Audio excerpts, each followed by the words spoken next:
Isang bata mula sa Bataan ang kumakatok sa ating programa ngayong araw. Ito ay para sa kanyang operasyon sa puso na nangangailangan ng malaking halaga. Ang kanilang kwento, ating panoorin. Pebrero nitong taon nang malaman ng 35 taong gulang na si Rhea Fe Diago na may sakit sa puso ang kanyang 10 taong gulang na anak na si Cedric. Kwento niya sa ating programa, dinala nila sa isang ospital sa Bataan ang kanilang anak dahil sa pabalik-balik na pagsakit ng tiyan nito at lagnat. Ayon sa doktor, kailangan muna siyang sumailalim sa iba't ibang laboratory test.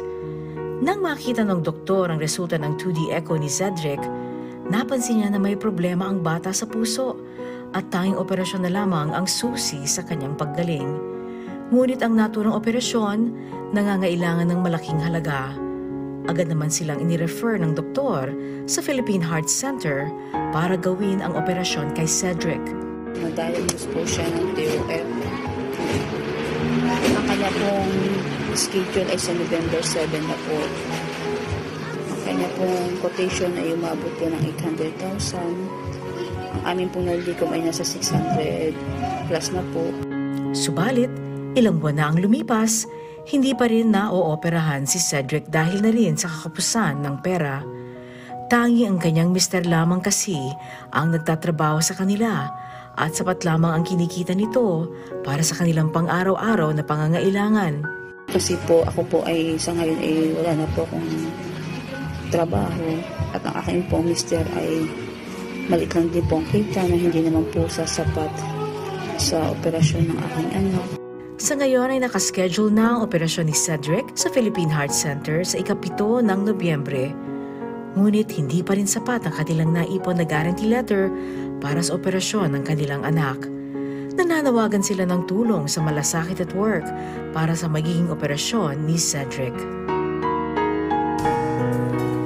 At para po sa problemang iyan, makakausap natin sa linya ng telepono si Ginoong Kirby James Camarillo mula sa tanggapan ni Senator Bongo. Magandang hapon po, Ginoong Camarillo. Magandang hapon po, Ma'am Angelic, at sa lahat po na nakikinig at nanood po ng programang PTV. Opo, ano po kaya may tutulong ng tanggapan ni Senator Go para po sa anak ni Rhea Fe? Regarding po dun sa concern po ng ating pasyente po, nakausap po na po yung nanay po ng pasyente. Yun nga po, nabanggit po no, na may schedule na po this November po ang pasyente para po sa operation. Ang kagandahan po, doon po sa Philippine Heart Center, meron po tayong tinatawag po doon na Malasakit Center po. Yung programa po at pinapatas po ni Senator Bongo na makatulong po sa kanilang hospitalization bill po para sa operation. And meron din po magbibigay po na tulong ang opisina po ni Senator Bongo, yung tinatawag po natin na MAE po or Medical Assistant to Indigent Patient na i-process po natin agad-agad po para po pangdagdag po doon para po sa upcoming operation po ng pasyente. Okay, so yung po guarantee letter, mga kailan po maibibigay sa kanila? Yung guarantee letter po, after po ng holidays po, as soon as possible po, ipaprocess po natin yan para po makompleto na po yung guarantee letter at may sagawa na po agad po yung operation po.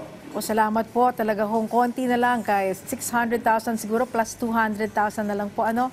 Para mapuno po yung 800,000. Yes po, mabibigyan po natin siya ng tulong po. Sige po, maraming salamat sa inyong pagtanggap ng tawag namin, Ginoong Kirby James Camarillo.